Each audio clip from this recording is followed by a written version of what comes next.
आशा करता हूं आप सब बहुत अच्छे होंगे। मेरा नाम है सिद्धांत अग्निहोत्री। स्टडी ग्लोस पे आपका बहुत बहुत स्वागत है। ज़बरदस्त बारिश हो रही है भाई, गजब बारिश हो रही है। तो हम इस बारिश में बात करेंगे जो बारिश आग की हो रही है ईरान और इजराइल में। दोस्तों ये एक एनालिसिस है और ये इसमें मैं आपको बताऊंगा कि किस तरीके से दोनों ही हारेंगे। इजराइल भी हारेगा, ईरान भी हारेगा। युद्ध में दोनों को कुछ मिलना नहीं है। थोड़ा सा इतिहास हम देखेंगे आखिरकार क्या हो रहा है, लेकिन उससे पहले बता दूं कि परसों से क्लास शुरू हो रही है, 22 मार्च। अब आखिरी दिन है। अगर आप गूगल के एआई टूल्स को सीखना चाहते हैं तो मात्र 600 रुपये का कोर्स को आप अवेल कर सकते हैं। डिस्क्रिप्शन कमेंट बॉक्स में लिंक है, ठीक है। अब क्या है ना दोस्त कि देखिए, इजराइल और ईरान लड़ तो रहे हैं। पहले हम थोड़ा सा इतिहास देख लेते हैं, फिर आपको थोड़ा अच्छा कंटेक्स्ट मिलेगा। मैं ये बात क्यों कह रहा हूं कि दोनों ही हार जाएंगे। देखिए, ये युद्ध जारी है और ईरान ने ये प्रूव कर दिया है कि बेटा हमसे ना टकराना, वरना दौड़ा दौड़ा के मारेंगे, तुम्हारी चड्डी निकाल के मारेंगे। डोनाल्ड ट्रंप घुस तो गया है लेकिन अब वो निकल नहीं पा रहा है। उसको चाहिए, उसको एक ऑफ रैंप चाहिए कि किसी तरीके से निकल जाए विक्ट्री डिक्लेयर करके, बट अब ऐसा नहीं हो पा रहा है। उसको ना चाहते हुए भी अपनी सेना को बढ़ाना पड़ रहा है, ना चाहते हुए भी उसको कांग्रेस से भीख मांगनी पड़ रही है कि पैसा दो वरना हम ये वॉर लड़ नहीं सकते। और अमेरिका के साथ हमेशा यही रहा है कि वो वॉर में घुस तो जाता है लेकिन निकल नहीं पाता। ईरान पर हमला सबसे बड़ी गलती थी। इजराइल हमेशा अपने पापा अमेरिका की तरफ जाता है कि हमको बचाओ, और इस बार बेंजामिन नेतन्याहू ने अमेरिका को कन्विंस कर लिया। बेंजामिन नेतन्याहू की एआई वीडियोस आ रहे हैं। बेंजामिन नेतन्याहू पर हमला किया, उसने अपनी कुर्सी बचाने के लिए अपनी जनता को डिस्ट्रैक्ट किया। लेकिन दोस्तों, इजराइल में ऐसा ही है। वहाँ पे कोई भी आए, वो अगर पीस की बात करता है तो उसको जान से मार दिया जाता है क्योंकि आपको प्रॉमिस्ड लैंड चाहिए, और प्रॉमिस्ड लैंड जो है वो सबको चाहिए। हमेशा क्रूसेड्स जो है वो पिछले 2000 सालों से चलती आ रही है।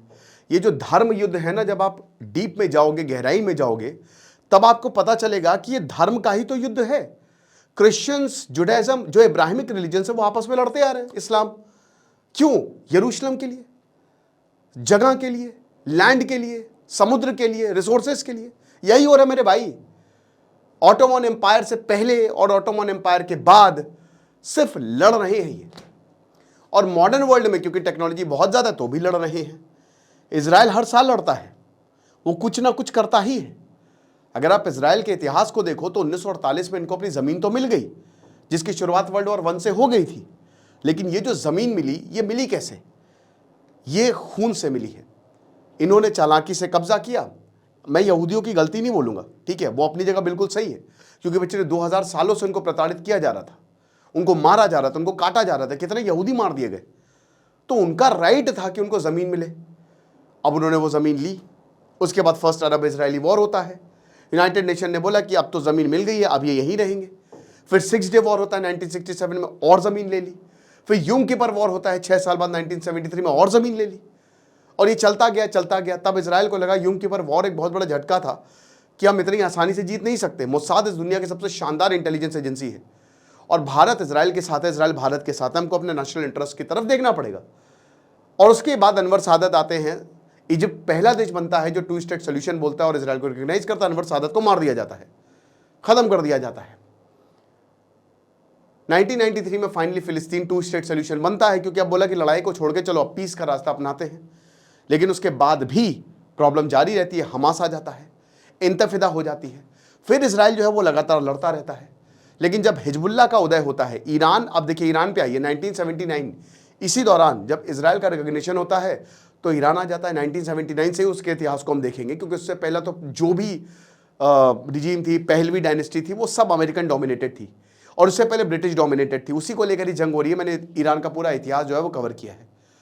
अब ये 1979 का ईरान भाई, ये अलग ईरान था, ये इस्लामिक ईरान था, और उसने बोला कि कुछ भी हो, अमेरिका का हस्तक्षेप हम नहीं झेलेंगे। जहां अमेरिका वहां हम खड़े रहेंगे। अमेरिका ने बोला यार बड़ा हमने इन्वेस्ट किया है यहाँ पे, बहुत पैसे डाले, ऐसे काम चलेगा नहीं। इजराइल को डर था कि कहीं ऐसा ना हो कि अब ईरान हमारे अगेंस्ट हो गया है तो ये न्यूक्लियर बम बना लेंगे, हमारे लिए सर्वाइवल थ्रेट हो जाएगा, हमको प्रॉमिस्ड लैंड मिलेगा नहीं। और तब एक एक देश जो है, करके एक एक करके देश जो है वो अमेरिका और इजराइल के सामने झुकते जा रहे थे। पूरा गल्फ बिक गया था। पूरा गल्फ जो है वो अमेरिका ईरान ने खरीद लिया था, अमेरिका और इजराइल ने। ईरान अकेला देश डटा हुआ था। उसके बाद अमेरिका ने ईरान पे सैंक्शंस लगाने शुरू किए जब ये पता चला कि न्यूक्लियर बम बना रहे। फिर सैंक्शन जब बराक ओबामा आए तो हटाए, लेकिन फिर से इन्होंने जैसे ही डोनाल्ड ट्रम्प है फिर से सैंक्शंस लगा दी कि न्यूक्लियर बॉम्ब तो है इनके पास। धीमे धीमे ईरान जो है वो अपने न्यूक्लियर बॉम्ब को मतलब एक तरीके से सेंट्रीफ्यूज, ठीक है, बनाता जा रहा था, और 60% तक इन्होंने यूरेनियम को इनरिच कर लिया। एक स्टेप दूर बार बार इजराइल स्ट्राइक करता रहा ईरान को, कभी स्टक्सनेट डाल दिया कि इनके सेंट्रीफ्यूज काम ना करे, डिले कर दिया बेसिकली, कभी इनके साइंटिस्ट को मार दिया। बट वही कहते हैं ना कि अगर मैं दौड़ नहीं सकता चलूंगा, चल नहीं सकता तो रेंगूंगा। तो ईरान आगे बढ़ता जा रहा था, भले वो रेंगते रेंगते आगे बढ़ता जा रहा था। खामेनी जो है, जो इनके सुप्रीम लीडर हैं, पहले रोहिल्ला खामेनी थे और उसके बाद फिर अली खामेनी आए, यही दो आए और ये डटे रहे, आखिरी वक्त तक डटे रहे और बोला कि चलो हम तो मरने मारने के लिए ही आए, हमको कोई प्रॉब्लम नहीं है। धीमे धीमे ईरान ने अमेरिका और इजराइल के पैटर्न को रिव्यू किया। 1980 से 88 तक ईरान इराक से भिड़ा, लेकिन इराक के ना को चमने चबवा दी थे, बल्कि इराक को अमेरिका का सपोर्ट था। तब भी इराक ईरान से जीत नहीं पाया था। ये एक ऐसा युद्ध था जिसको कुछ नहीं मिला। अब उसके बाद हम ये देखते हैं कि भाई यहाँ इजराइल और अमेरिका मिलकर बहुत प्लानिंग प्लॉटिंग कर रहे थे, बट ईरान ने अच्छे से समझ लिया। वो कहते हैं ना कि वो एक ऐसा बच्चा हो गया कि जिसको हम बहुत मारते हैं वो ढीठ हो जाता है, अब उसको मार से कोई फर्क ही नहीं पड़ता है। वो हालत हो गई थी ईरान की। और अमेरिका इजराइल के पास खोने के लिए बहुत कुछ हो था, ईरान के पास उतना खोने के लिए नहीं था। इस बीच ईरान ने अपना डेवलपमेंट, जैसा आपको दिखता है ना, तेहरान में अच्छा खासा डेवलपमेंट है, वहाँ पे अच्छी बिल्डिंग्स है, रोड्स हैं, नो डाउट। अर्बन ईरान सही है, लेकिन रूरल ईरान में हालत बहुत ख़राब है। सैंक्शन की वजह से ईरान की इकोनॉमी जो है वो बहुत ख़राब होती गई, नीचे जाती गई। इसी दौरान इजराइल को भी मार पड़ रही थी। जो ईरान ने अपने प्रॉक्सीज खड़े किए थे, वो प्रॉक्सीज इजराइल के ऊपर भारी पड़ रहे थे। हिजबुल्लाह जो है सदर्न लेबनान ने घुसने नहीं दिया, 2 बार हराया इजराइल को। इजराइल को भागना पड़ा, 1996 में भागना पड़ा, 2006 में भागना पड़ा, वो नहीं कब्जा कर पाया। बट 2022 में जो हुआ ना, लास्ट लेनिन कॉफिन था, उसके बाद इजराइल रुका ही नहीं और एक एक करके उसने प्रॉक्सीज की कमर तोड़नी शुरू कर दी। और वही जो मैंने बताया था ना कि मैं जब मेजर जनरल जीडी बख्शी, तो उन्होंने बहुत इंपॉर्टेंट पॉइंट रेस किया था कि इनका एक पैटर्न ऑफ लाइफ करके एक नया इन्होंने सॉफ्टवेयर बनाया है। वो ये बताता है कि भाई काम करो, जो युद्ध करवा रहे उसी को मार दो, लीडर को ही मार दो। जब लीडर को ही मार दोगे तो युद्ध होगा ही नहीं। जैसे हिटलर को मार देते तो युद्ध होते ही नहीं, तो उस हिसाब से सबसे पहले डोनाल्ड ट्रंप को मारो या बेंजामिन नेतन्याहू को मारो। मारा इन्होंने अली खामेनी को, लेकिन ईरान समझ गया था भाई कोई भी देश बेवकूफ नहीं है। आप ढोल नगाड़े बजा के जा रहे हो कि हम हमला करने वाले हैं, हमला करने वाले हैं, तो वो क्या बेवकूफ देश है? वो क्या चू देश है जो आपके सारी बातों में आएगा? वो समझदार लोग हैं भाई ईरान के, उनको पता है क्या करना है क्या नहीं करना है। और फिर ईरान ने बोला कि बेटा हमारे पास है स्टेट ऑफ हॉर्मस, पूरी दुनिया की बैंड बजा देंगे, औकात दिखा देंगे, तुमको घुटनों पे ना ले आया। तो अमेरिका, डोनाल्ड ट्रंप बस अपनी मस्ती में गुम। भाई डोनाल्ड ट्रंप पागल हो गया है, उसकी जब आप दिमाग वो खत्म हो चुका है, वो बड़बड़ाता होगा अकेले में। डोनाल्ड ट्रंप तो भाई बहुत ही बेकार आदमी है। जब वियतनाम वॉर में इसकी जरूरत पड़ी थी ना, तो ये भाग गया था कि नहीं हम नहीं दे पाएंगे, हम बीमार हैं। तो वो हालत है डोनाल्ड ट्रंप की। आप क्या बोलेंगे ऐसे आदमी को? लेकिन उसको तो पैसे चाहिए। इजराइल ने कन्विंस कर लिया। डोनाल्ड ट्रंप अपनी आखिरी उम्र में है, एक बुढ़ा जो है वो पूरे देश को सबको मरवा रहा है, वो तो खत्म होने वाला है। डोनाल्ड ट्रंप का कितना जिएंगे? उसका एक पैर तो कब्र में है, लेकिन उसने सब बर्बाद कर दिया। अब स्टेट ऑफ हॉर्मस पे हमला हो रहा है, गल्फ पे हमला हो रहा है। गल्फ जो इतना मार्केट करता था कि हमसे बेहतरीन कुछ नहीं है, बढ़िया है, सब कुछ अच्छा है, हमारे यहाँ के रहो, बहुत मार रहा है ईरान, भर भर के मार रहा है और आप कुछ नहीं कर सकते। ईरान हजारों मिसाइलें जो हैं वो महीने में प्रोड्यूस कर सकता है। अमेरिका के करोड़ों के हथियार ईरान हजारों से मार रहा है। आप समझ रहे हैं? इजराइल की बात करते हैं हम, अमेरिका की बात नहीं कर रहे हैं। इजराइल जो है वो लगातार हमला करते जा रहा है, बट क्या अब इजराइल के ऑब्जेक्टिव अचीव हुए? नहीं हुए। रिजीम चेंज हुई नहीं, आप उनका मिसाइल प्रोग्राम डिस्ट्रॉय नहीं कर पाए, आप उनका न्यूक्लियर प्रोग्राम डिस्ट्रॉय नहीं कर पाए। आपका ऑब्जेक्टिव था सदर्न लेबनान, आप सदर्न लेबनान कब्जाना चाहते थे, बट वो भी नहीं हो पा रहा है। इजराइल पे बम गिर रहे हैं, इजराइल आंकड़े छुपा रहा है, इजराइल पे अच्छी खासी तबाही हो रही है। आप देखिए, विटनेसेस के इंटरव्यू सुनिए कि जो बोल रहे हैं 5 मर गए, 6 मर गए, बिल्डिंग पे बम गिर रहा है, पूरी बिल्डिंग खत्म हो जा रही है। ईरान हमास नहीं है या हिजबुल्लाह नहीं है या फिर हुती नहीं है, वो एक देश है, प्रॉपर देश है। और उसने इतने समय घास नहीं छीली, घुइयां नहीं छीली उसने। उसको पता है कि ईरान या अमेरिका और इजराइल किस तरीके से जो है वो हमला करेंगे। रशिया और चाइना ने मदद की है, जबरदस्त मदद की है।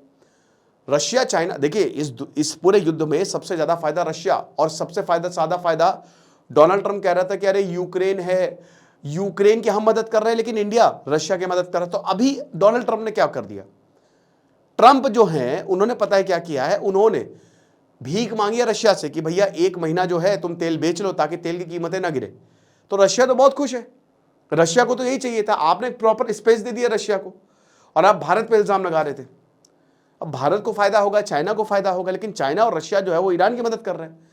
उनको जीपीएस दे रहे हैं, मतलब जो उनको लोकेशन दे रहे हैं, सैटेलाइट इमेजेस दे रहे हैं, कहाँ है आप मारिए। और अब अमेरिका भागा भागा फिर रहा है, अपने एयरक्राफ्ट को बचाता बचाता फिर रहा है। अभी तो सर्वाइवल की बात है, लेकिन क्या ईरान जीतेगा? जवाब है नहीं, ईरान जीत ही नहीं सकता, ईरान भी हारेगा। सबसे बड़ी बात यह है कि एक दूसरे के एनर्जी फील्ड्स पर हमला हो रहा है, एनर्जी इंफ्रास्ट्रक्चर पर हमला हो रहा है। मेरे भाई, ये क्या करने की जरूरत है? किस तरीके की तबाही मची हुई है? आपके पास 1 महीने का खाना, आप खाने को ही जला दे रहे हो, अनाज को ही जला दे रहे हो। इससे किसको क्या मिलने वाला है? वही बता रहे ना कि इन सबकी बुद्धि है घुटनों में, इन सबको कोई मतलब नहीं है, इन सबको बस लड़ मर जाओ। और इजराइल ईरान यही कर रहे हैं, आपस में लड़ रहे हैं, मर जाएंगे, किसी को कुछ नहीं मिलने वाला। वही 19 ईरान इराक वॉर की तरह, आखिरी में कुछ नहीं, हाथ मिलाएंगे, बैठेंगे टेबल पे, चाय पिएंगे, चाय सुट्टा मारेंगे, उसके बाद बोलेंगे चलो अपने काम पे चलो, हाइडेक्स मिलिए, काम पे चलिए। यही होगा। और इसका भुगतना किसको पड़ेगा? हम लोगों को। एलपीजी क्राइसिस रियल है भारत में, आप ये मान के चलिए। एलएनजीस पे सबसे बड़ा खतरा मंडरा रहा है। कतर पे बहुत बम बरसाए हैं, यूएई में तो तबाही मचा दी है ईरान ने। Energy field, South Pars field पे इजराइल ने हमला कर दिया। क्यों हमला किया? क्यों? इजराइल जो है, इजराइल आउट ऑफ कंट्रोल चला गया। और इजराइल को इसमें मिल क्या रहा है? इजराइल भी पिट रहा है, बहुत पेला जा रहा है। ऐसा नहीं है कि आप इजराइल बहुत बढ़िया नहीं, उसके डिफेंस सिस्टम ब्रीच हो रहे हैं। ईरान तो पिट ही रहा है, लेकिन ईरान मार भी रहा है, वो झुक नहीं रहा है, वो सरेंडर नहीं कर रहा है। और डोनाल्ड ट्रंप बीच में बैठ के झुंझुना बजा रहे हैं कि नहीं नहीं सब बढ़िया है, सब चंगा सी अच्छा है, जो हो रहा है बढ़िया हो रहा है। अब डोनाल्ड ट्रंप को भाई चाहिए, अब जो ईरान ने शर्तें, मतलब आप ये मान के चलिए ईरान लिटरली मजाक उड़ा रहा है इस समय अमेरिका का, इजराइल का, कि हो गया तुम्हारा, कर लिया तुमने, बहुत उछल लिए लिटरली, कि हाँ पहले $500 बिलियन निकालो जो हमारा नुकसान हुआ है, तुरंत सैंक्शंस हटाओ हमारे ऊपर से, अभी इसी वक्त सैंक्शन हटाओगे वरना ऐसे की तैसी कर देंगे। मजाक भाई, मोहताबा खामेनी जो है ना वो मजाक उड़ा रहे हैं एक तरीके से अमेरिका का। और अपने सारे बेसेज जो है गल्फ से लेके जाओ, निकल लो बहुत तेजी में, तब जाके युद्ध रोकेंगे। ऐसा कभी होगा ही नहीं। अमेरिका सर खुद जा रहा है कि भाई बहुत, और ये अमेरिका ने बोला था डोनाल्ड ट्रंप को, इनके chief of defence staff briefing हुई थी, प्रॉपर मीटिंग में बोला गया था, सर बहुत मुश्किल हो जाएगी, एयर स्ट्राइक से आप नहीं जीत सकते, आपको you need soldiers on the ground. But will America deploy soldiers? No, क्योंकि बॉडी बैग्स जाएंगे वापस, जैसे 4000 बॉडी बैग्स गए थे वियतनाम वॉर में, सरकार रातों रात गिर गई थी, 20 साल रहा, 1955 से भागे ये बुरी तरीके से, बुरिया बिस्तर 1975 में सबको निकाला कि निकलो यहां से। और इंफॉर्मेशन वॉर फिर वहां पे भी हो रहा है, हम जीत रहे हैं, हम जीत रहे हैं। अबे जीत रहे हो तो भाई हमला क्यों हो रहा है? सरेंडर तो ईरान ने किया नहीं, वो तो लगातार हमले कर रहा है। यस, हमले कम हो गए, बिल्कुल हमले कम हुए, और मेरा अभी भी मानना है कि मार्च तक युद्ध रुकेगा, कुछ ना कुछ होगा। लेकिन दोस्तों हालात बहुत बुरे हो गया। आज 21वां दिन है वॉर का, 21st डे, और कोई साइन अभी दिख नहीं रहे। ईरान सरेंडर ही नहीं कर रहा है। डोनाल्ड ट्रंप ने साइंस दिए हैं, लेकिन ईरान बोल रहा है कि भाई युद्ध हम खत्म करेंगे, क्योंकि तुमने हमारी सर्वाइवल स्ट्रैटेजी पर शक किया। तुमको क्या लगता है कि हम बेवकूफ हैं? मार रहा है ईरान, तबड़ तबड़ के मार, और नई नई मिसाइलें निकाल के मार रहा है। अब जाहिर सी बात है कि इजराइल के पास ज्यादा कुछ बचा नहीं है, ईरान भी हारेगा। इसमें देखिए सबकी हार है, क्योंकि आपकी एनर्जी फील्ड्स जा रही हैं, आपका स्ट्रेट ऑफ हॉर्मुज़ बंद है, पूरी दुनिया जो है वो परेशान है। और ये ईरान ने बोला है कि भैया देखिए स्ट्रेट ऑफ हॉर्मुज़ हमारे दुश्मनों के लिए नहीं खुला है, बल्कि वो किसी के लिए नहीं खुला, आपको हमारी परमिशन लेनी पड़ेगी। अभी तो अनसेट रूल था, अमेरिका भी इनडायरेक्टली मदद कर ही रहा था ईरान का, सब अच्छा था, सब चल रहा था, सैंक्शंस थे, नाम के थे, सब बढ़िया था। लेकिन अब बात आ गई है सीधा सेल्फ रिस्पेक्ट के, ईगो की, और इसीलिए जो है वो ईरान अब झुक ही नहीं रहे। और ईरान देखिए ये बता देगा, भले ही ईरान हारेगा, आप अमेरिका और इजराइल से नहीं जीत सकते, let's be honest, technical superiority आपकी उतनी नहीं है, लेकिन नुकसान बहुत कर दिया है, बहुत ज़्यादा कर दिया है। टू बिग टू फेल है इजराइल या अमेरिका, लेकिन मुश्किल हो गई है। बाकी आप बताइए आपको क्या लगता है, और AI टूल्स का हमारा बहुत ही शानदार कोर्स आप अवेल कर सकते हैं। Thank you so much.